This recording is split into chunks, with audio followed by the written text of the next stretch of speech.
Despite what a lot of social media is putting out there right now, men, fathers, they're vitally important. They play a massive role in society, in child rearing, in the family, in the world. And we're going to talk about it. If you're a dad, you want to become a dad. If you've never wanted to be a dad, you're a guy out there. This episode is really important for you to listen to because at the end of the day, the father role, the male role in society is needed now more than ever. Hey, everybody, it's Bianca.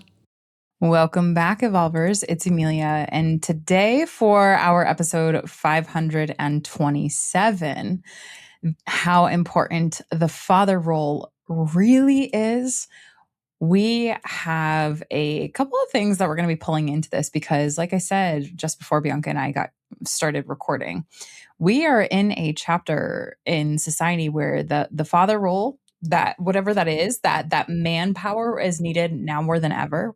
We're in desperate need of good, healthy, constructive role models. And at Evolve, we are getting more men coming into our practice and being involved with our practice than we ever have. And it's honestly so freaking amazing. And to that end, we are getting a lot of exposure into the struggles that men do go through and have been silently going through.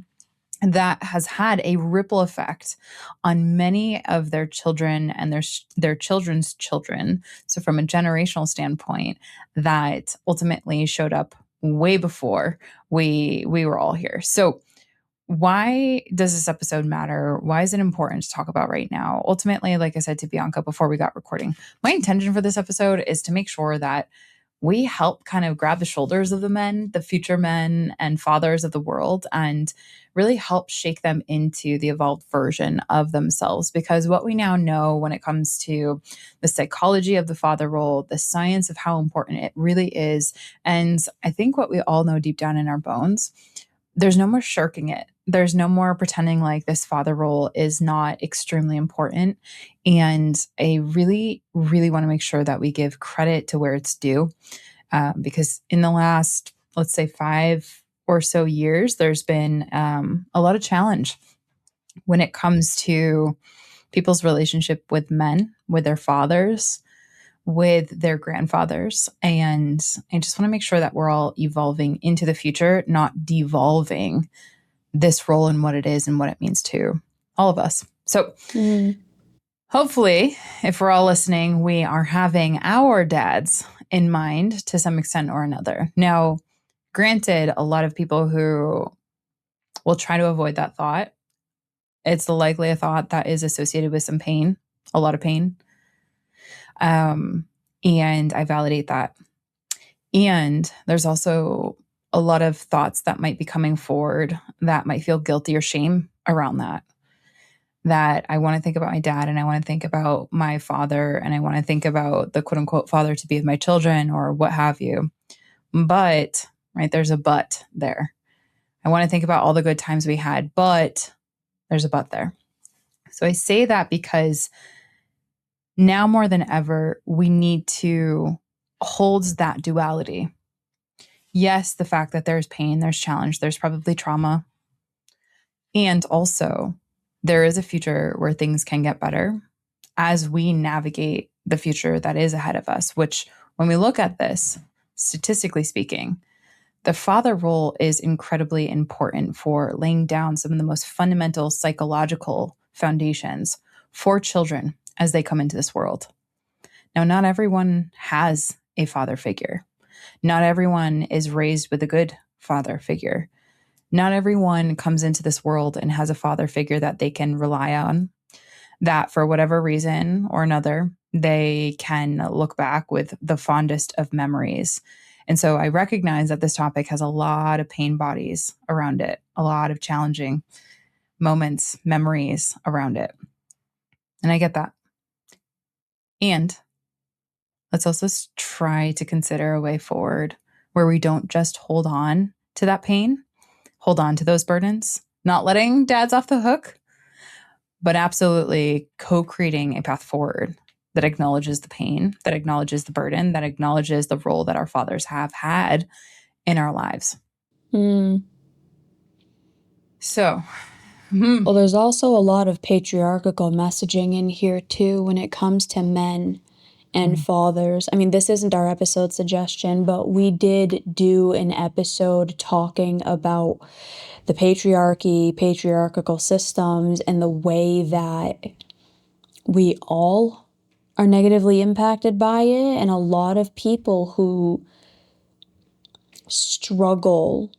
And the reason I'm looking over to the side is I'm trying to find it, but I can't find it, so I'm going to put this away.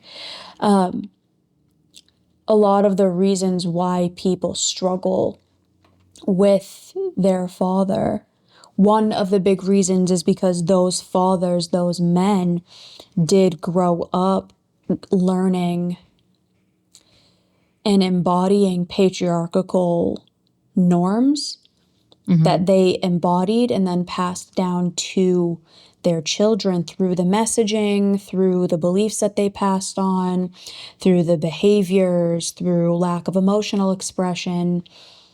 A lot of these different really destructive and really harmful behaviors and systems. So again, the reason I just wanted to make this very clear again, this is not a man bashing session. This is not man hating. We are not anti men. We are pro healthy, emotionally intelligent, grounded men. And so that's why we are having this conversation today. So I have a couple of clients in mind. So just for context for anyone that's joining us that's new, I have a lot of clients that have struggled with or still struggle with at some point or another self-worth, this concept of one's self-esteem and their worthiness and value in this world.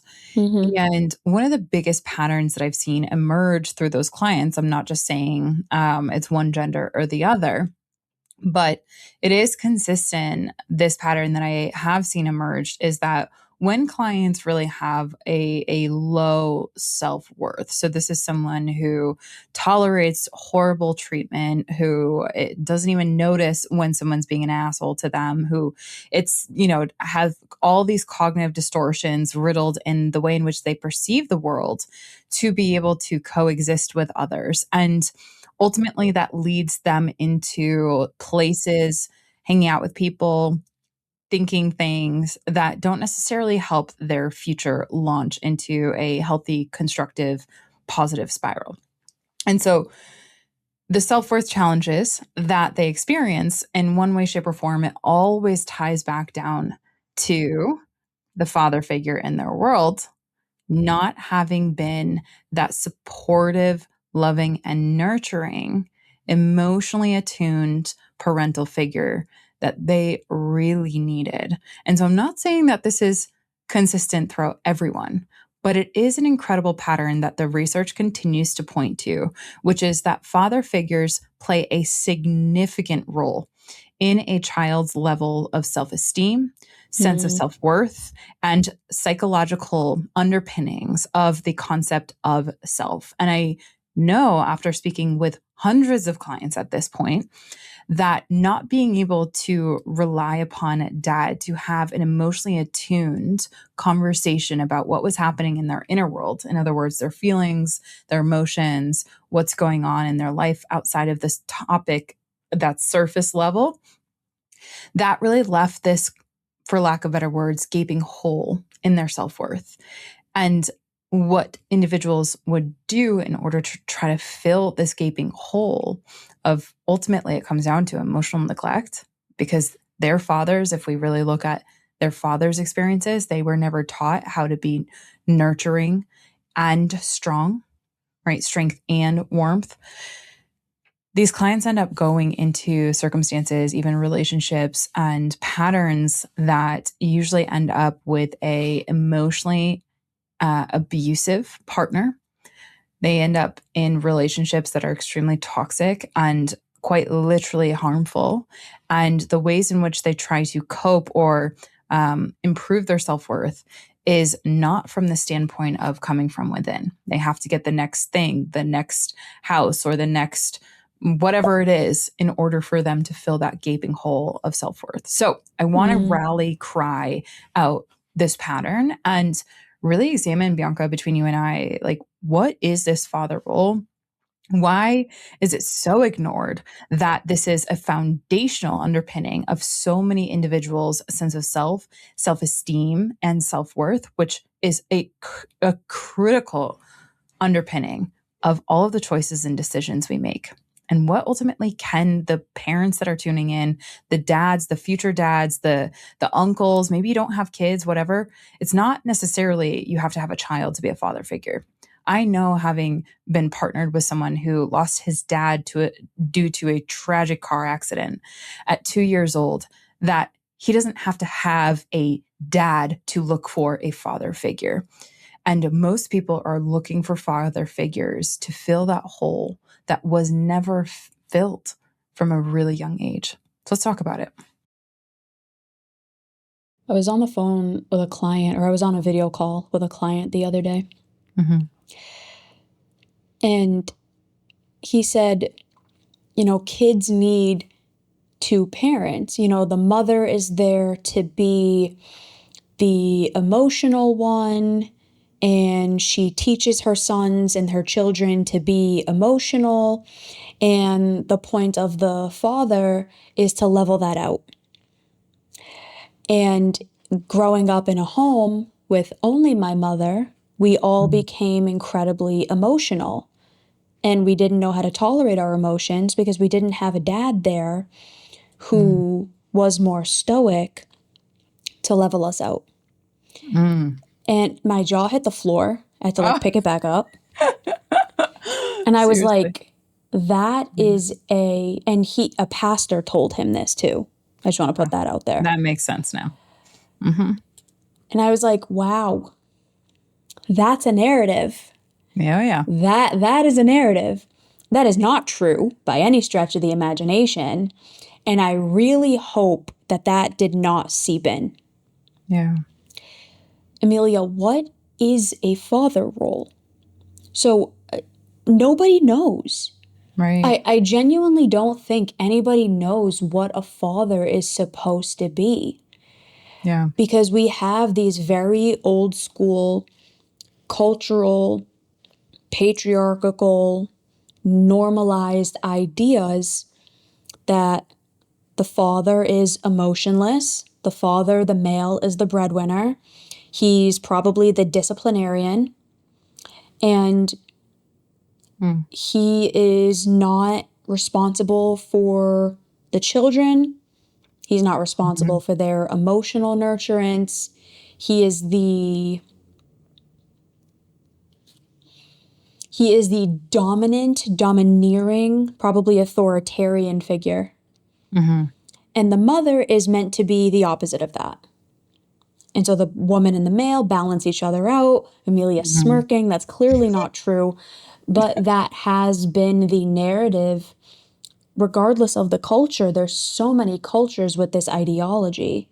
Right. So what is actually a father meant for? What is a father supposed to do? What is the father role that makes it so vital? It's And funny. Go ahead. Sorry. just really quick, sorry, no, I cut you off. I was on a call with another client, and he's like, I really value family. I really this, I really that. And I believe him. And I said, did you think about being a dad when you were growing up? And he's like, what? I'm like, yeah, like, was it something you thought about? Was it something that you envisioned? He's like, no, I never really thought about it. Men don't grow up envisioning what it's like to be a dad, but women do grow up envisioning what it's going to be like being a mother. Girl children's toys are usually babies and dolls and things like that. Yeah. So boys and eventually men are not brought up with narratives of what it means to be a good father, and more often than not, what it means to be a good man. I Right. just needed to make sure that I said that before you went into what I'm you were glad you going to did. say. I'm glad that you did because with the male clients that we are getting nowadays, right? They're in their early 30s, some in their 40s, some in their 50s, right? And some of them are, divorced and onto, their conscious journey of singledom.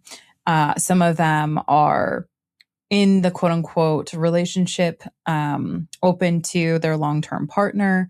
Some are anywhere in between and happily married. And what I find is a really interesting conversation that I have with those men is asking them the exact question that you asked me. Because usually the conversation for one way or another goes to, given the work that I do in the world, what does your best self look like? Who is you? Like, who are you and who's your best self? Like, what is that? What are the values that represent that? What are your goals? What are your aspirations? What are your dreams?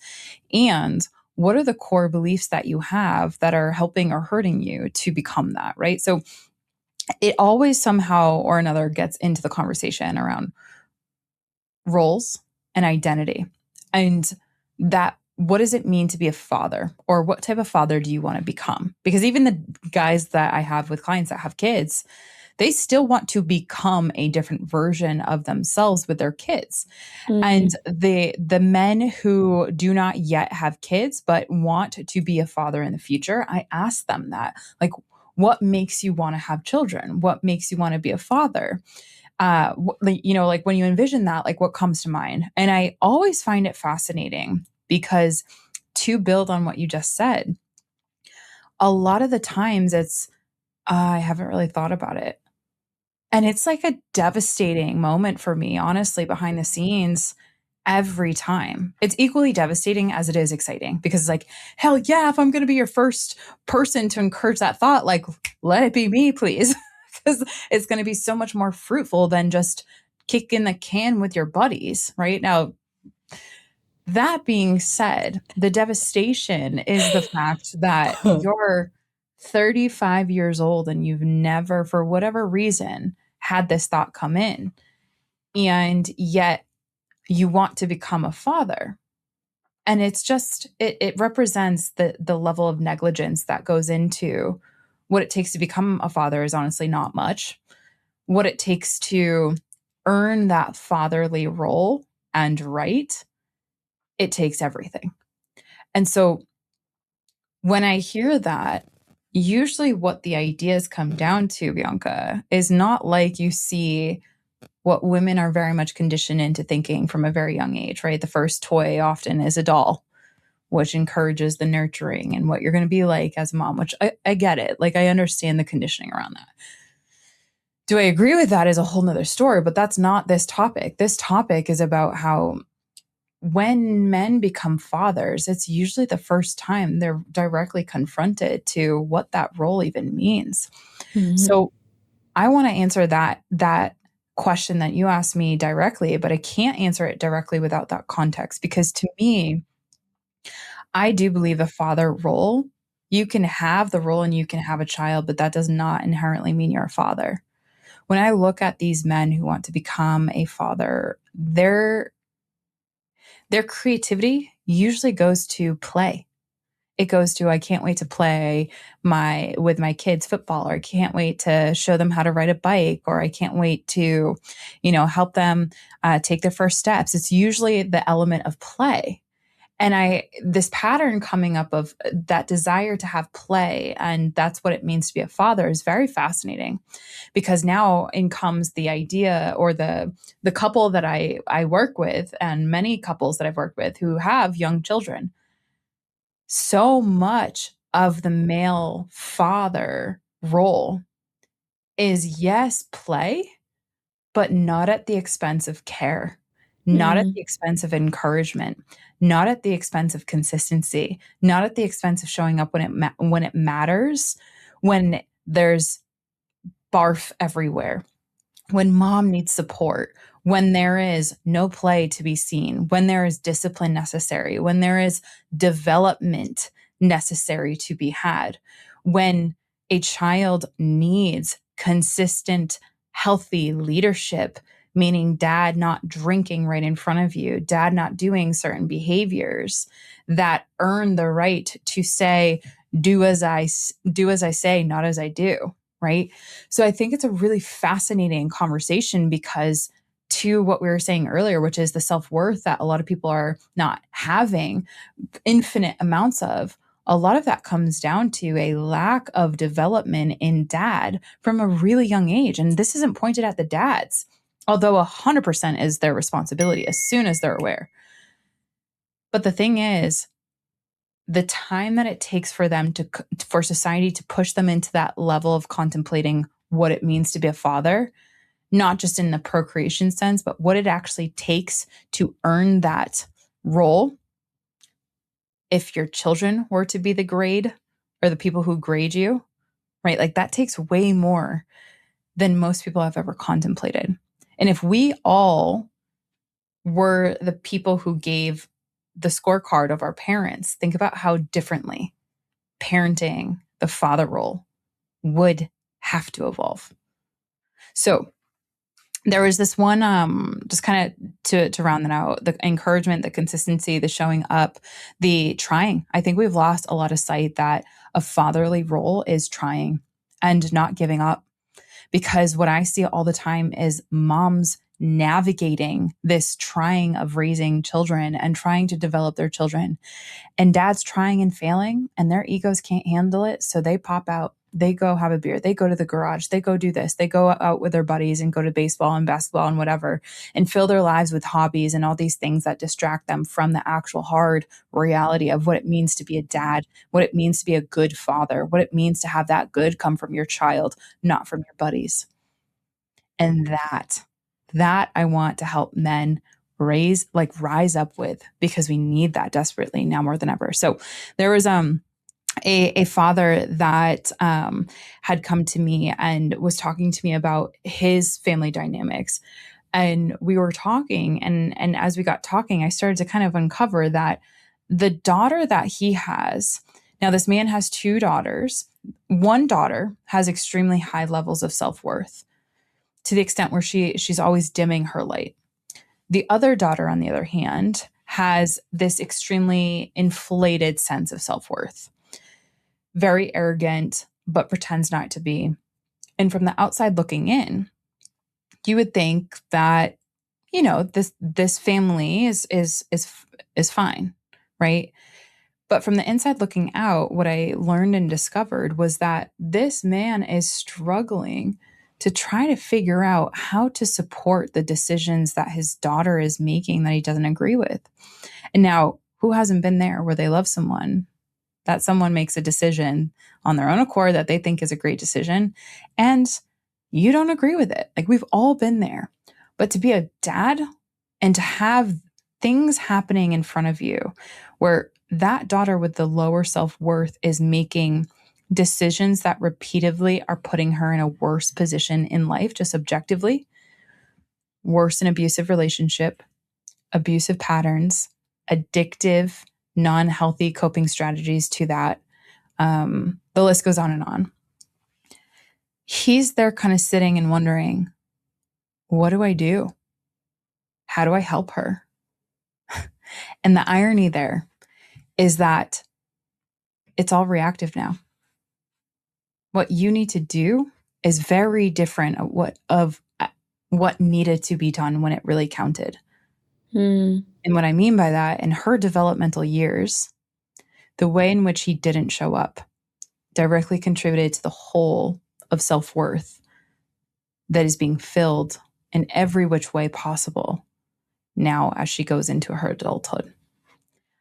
So if you could just for a moment, all of us just kind of think about, if dads and fathers have this insane power of building self-worth for the future generations, why is it that they're so unaware that they hold, for most cases, what is the master key of self-worth, of emotional regulation, of the neurological components that are necessary to create amazing human beings that are regulated, that are contributing members of society. And why is it that they're not learning how to really do better? That's what I'm seeing happen again and again. And if I think about the clients that now, are with their 6-month-old, it comes down to this thing called ego. They're terrified of failure. They're terrified of failing. And then what they do with that is what determines a real father figure versus one that wants to pretend and hold this badge of honor that hasn't been really earned. Because failure and failing is a part of the father role. And how you embrace that is whether or not that role has been earned or just you expect and are entitled to it being given to you. How do you expect to emotionally nurture a child, another human being, when you don't have the skills to do it for yourself? Mm-hmm. If you cannot identify, label, cope with, and navigate your own emotional world, how do you expect to be able to do that for another human being? Let alone your own child whose entire life is dependent on you. Mm. You can't. So ego flares up. Old beliefs flare up. Confirmation bias flares up. Mm-hmm. Well, I did the best that I could. Well, I provided for you. Well, I did this, this, and this. Mm. But I'm still struggling. So it wasn't enough. Mm. Boys and men are not taught ever, anywhere, how to be good fathers Mm. because they're not taught how to be good men. And it's starting to happen, Mm. which is amazing. There's so much more. Yeah. There's so many more conversations out there happening about this, or there are so many more men stepping up and stepping Mm. forward and being father type figures and healthy male figures for Mm-hmm. other boys and other men. And it's really amazing. And it's not enough. Mm-mm. We need so many more because men are deeply important. Mm-hmm. Fathers are so important. And the way that women prepare to be wives and mothers, men should be preparing to be husbands and fathers. Mm-hmm. I'm with you so deeply. So there's a couple of words that I'm going to read here, and then we're going to kind of round out this episode. Well, first, I want to share, I mentioned a word, encouragement. Men are not really taught these elements, Bianca. You naming that is really critical because I find it's like men will agree with us and then be like, okay, so where do we go from here? Those that are growth oriented, which I'm so appreciate and so respect. This is where the words, if you don't know these, look up the definition. Why they matter, how they come out in practice. This is what we want to invite you into contemplating on the day to day. How can you today, in your current role, whatever that identity is, do more of these, practice these skills, embody this more? Encouragement lowers stress hormones. When I encourage someone, that directly has a chemical effect. When a dad encourages or a father encourages their child, it has an exponentially larger effect than some random stranger. So you're not just setting down the foundations of what it means to be a great father figure. You're setting down the foundations of your child's nervous system. That is the most profound role that you could ever embark upon, in my opinion. But that's word number one, encouragement, reassurance. Mm. Tell your child to trust their intuition. Do not become the voice that shows them that this, what you say, is the only way. Give that back to them. Help them with their intuition pick up on the things and help them know that that inner voice needs to be loud, louder than dad's voice when it comes to what's right or what's wrong, because your child knows. And you might not agree with it, but you providing encouragement and reassurance that you will love them no matter what, that changes everything. Play. Next word. Absolutely. Men in play are some of the most fun experiences ever that I've ever had, right? I actually, Bianca, this is funny. This will not surprise you also. I played with more dudes than I did women because guys knew how to have a blast and to go on adventures and to just when we were younger, just like have an incredible adventurous time. And the girls that I grew up with, they were all about the dolls and the Barbies. And so play is a huge cornerstone that men are so creative, and we need that. We need that now more than ever. Mm-hmm. Leadership, leading by example. When no one's looking, no one's watching, are you? And what are you doing? How are you spending your time, energy, and capital? How are you wasting it? How are you saving it? How are you investing? All of those things. That's leadership. Showing the example by your living, breathing example of who you are.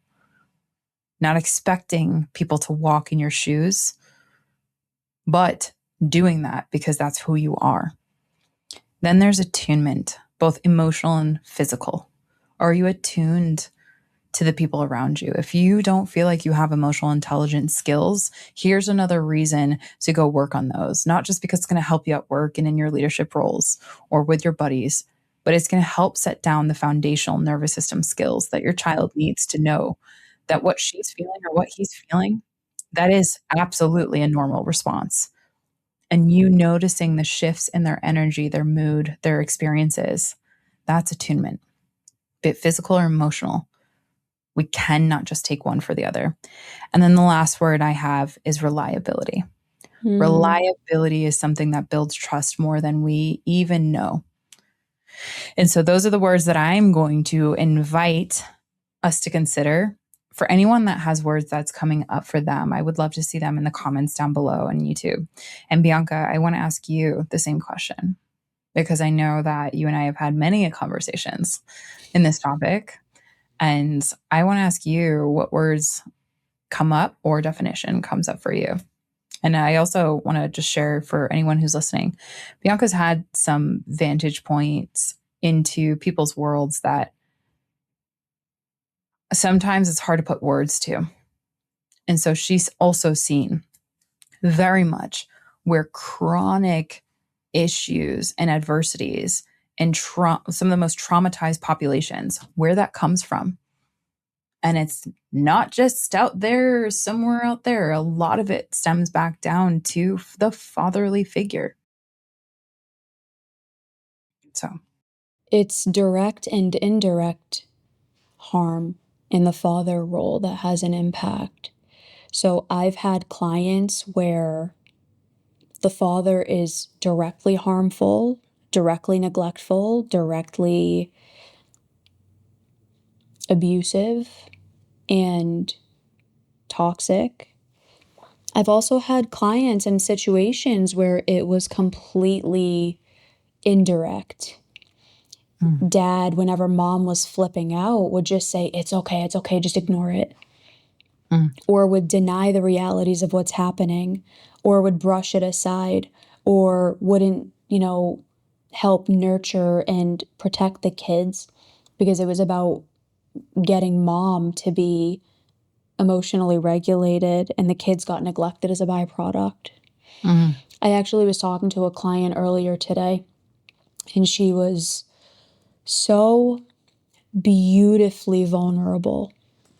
And she was crying, and we were sharing this really beautiful moment together. And she was saying that her dad wasn't there. He was physically present, but he wasn't there.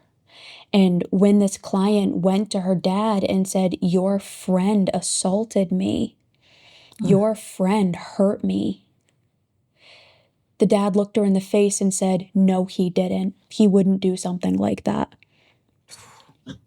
Oh my. And she learned, okay, no one's going to believe me. Dad is not going to protect me. What do I do? And I said to her, the reason that your dad couldn't admit and acknowledge what this man did to you is because he's doing the same things.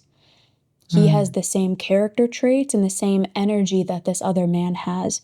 So what would have to happen for him to acknowledge, oh yeah, the people I allow in my life would do something like that because we're the same vibe, we're the same energy, we are the same character, and that is who I associate with because of who I am.